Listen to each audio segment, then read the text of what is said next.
It's the last couple of days of 2023 and it's weird to see this build tent empty. I need to have a good sweep up before I get this new project in. Also on the floor where the front wheels were parked mainly, you can see how the flooring's warped. And this tent has seen some damage over the last couple of years. I have some more flooring to go down in the worst areas, but first we need to take care of this mess.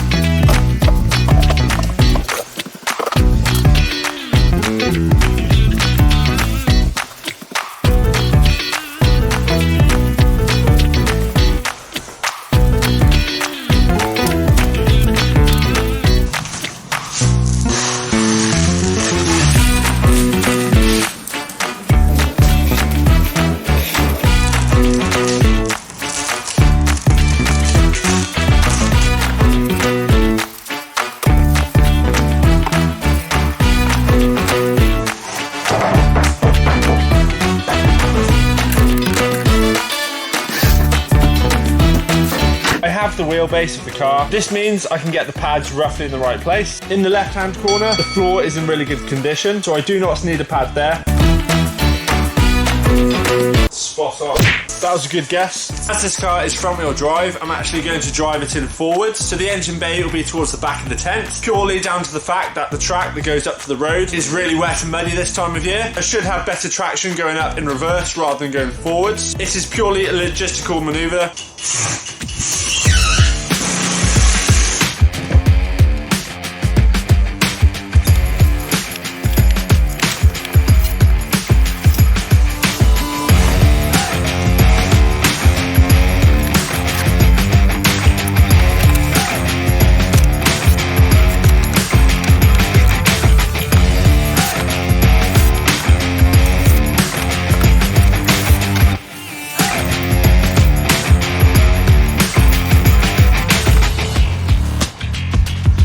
I am also going to shift the ramps over slightly. This should give me a better line for driving the car in and out of the tent.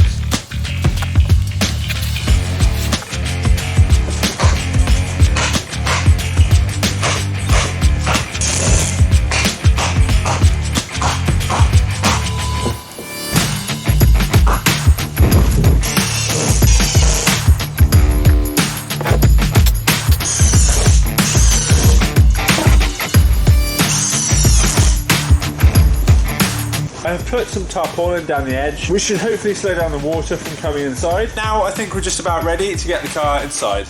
If this new project goes to plan, we will have saved an infamous and some say classic hot hatch from the scrapyard. Not only that, we may even improve it in the process. I bought this car over a year ago and it's just been sitting neglected ever since. Its previous owner was a friend from work, and when he told me he was going to send it to its early grave, I knew I had to save it. Now there is a good reason for the direction it was headed. Yes, there are some issues with this car, but hey, that's why we have it. It's a 2006 Mk5 Golf GTI.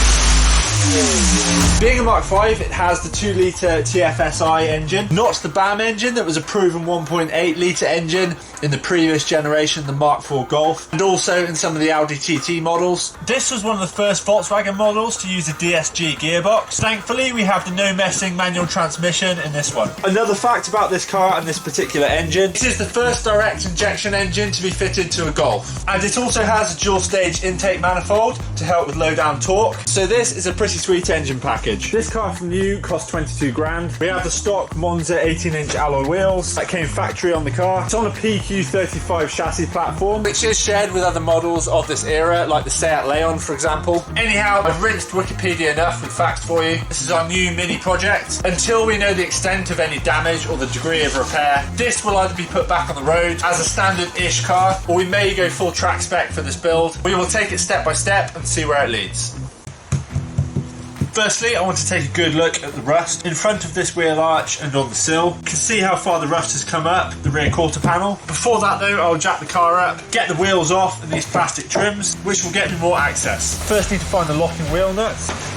Dear God, this car has been sat for a long time. It's like a derelict boot area. I presume that's for the rear light. Some nice floor mats.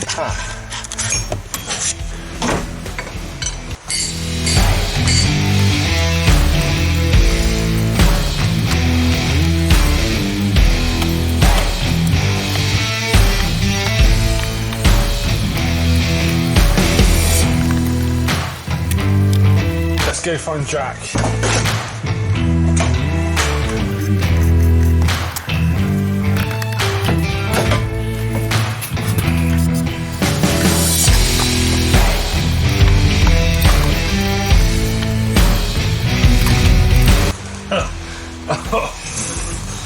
Oh boy, I have found the filler. Look at all of that filler.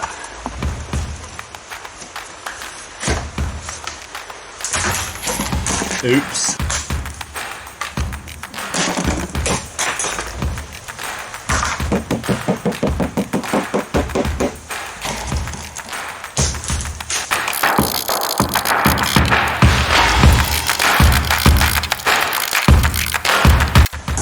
Yep, there's a reason why this was going for the scrapyard.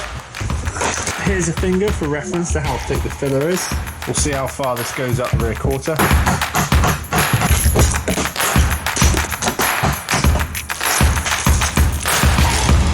Oh. What the heck? Please be a bag full of money. What the...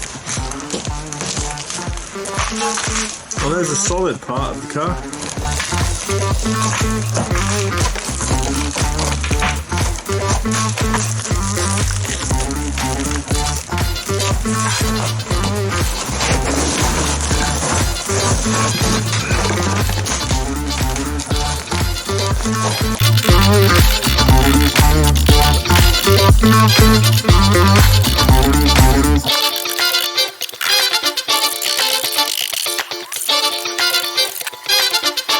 Yeah, it's a little worse than I thought.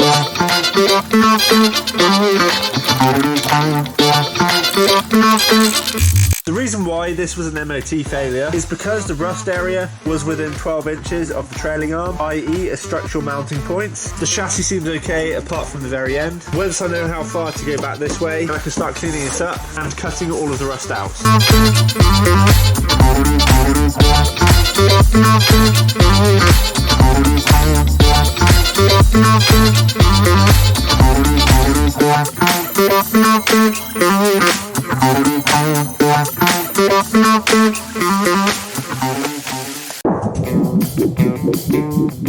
I now have some mild steel to repair the sill. This should be plenty in case there are any more areas on the car that need attention. First, I need to get rid of all of the rust before I start bending the metal and get the welder going.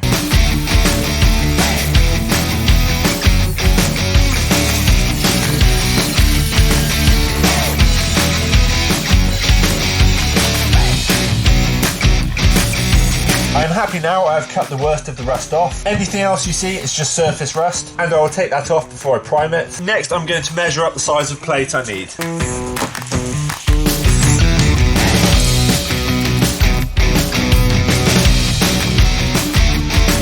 Very scientific.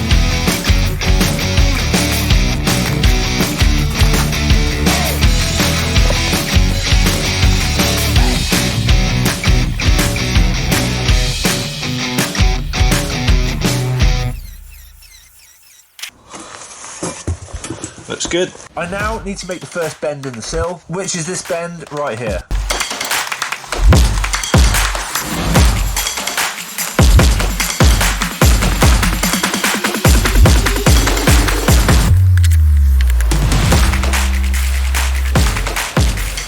For this one, we want to aim just shy of 90 degrees. Think just a bit more.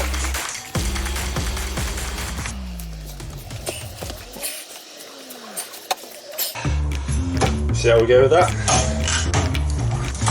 I now need to put a slight kink where it bends round to come up the side of the sill.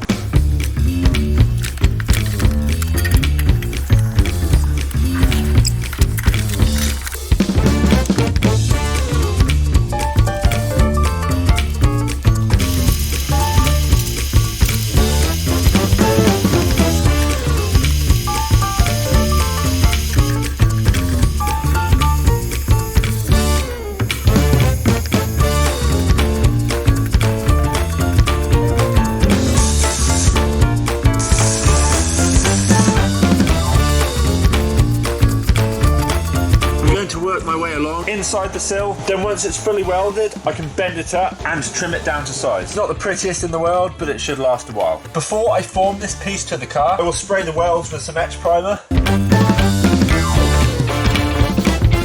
I am going to mark the plates now. For the material, I need to trim. I did keep this piece that I removed, so I can use it as a template.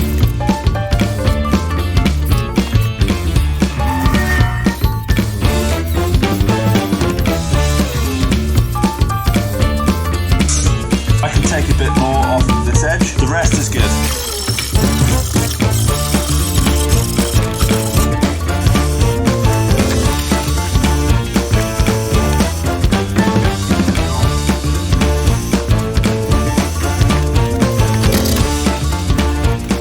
Work my way all the way around this plate. I've tacked it on in certain areas. I've used a jack and a block to hold it in place that end.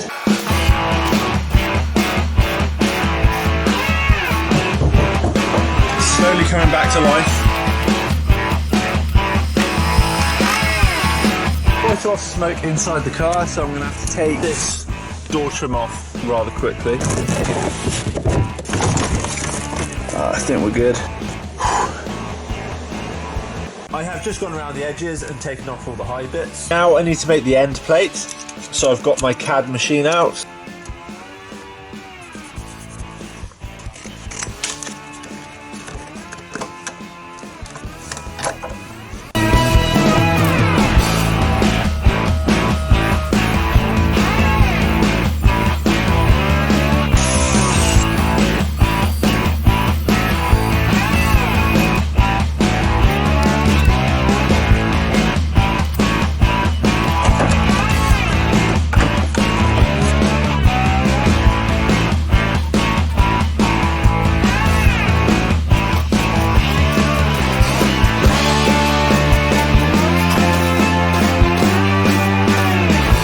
I now have this piece welded on and on the underside. Won't take the camera too close because it's terrible. I'll give it a rub down before I put some etch primer on.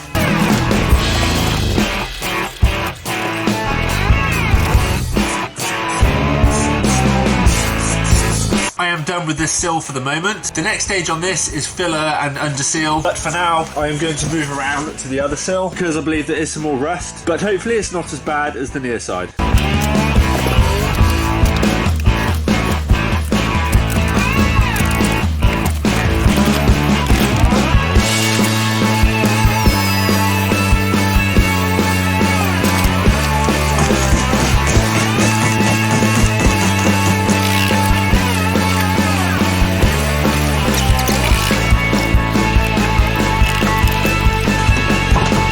If you can see down in the corner, it's not gone half as bad as the other side. I'll get the angle grinder to it now. I've just taken the sound deadening out so I don't set fire to the car again.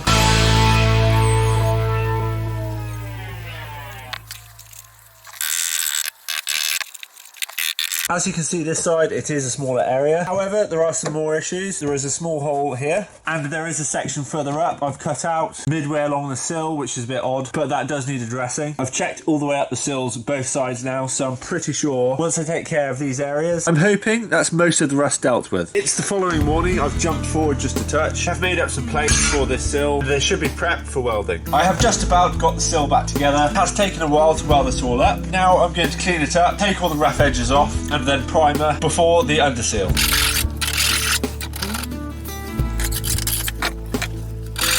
Moving back to the passenger side, I'm going to start putting some filler on this area here to build the level back up to match the quarter panel. I have no idea why the filler is so thick here, but we'll just ignore that.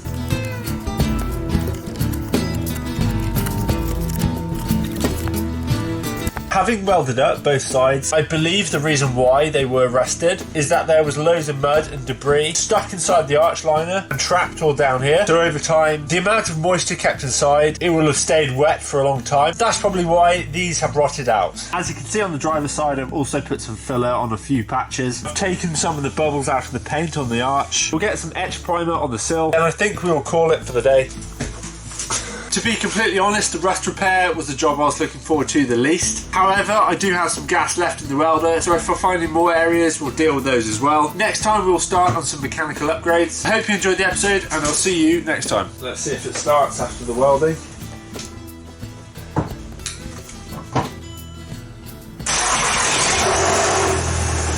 First time.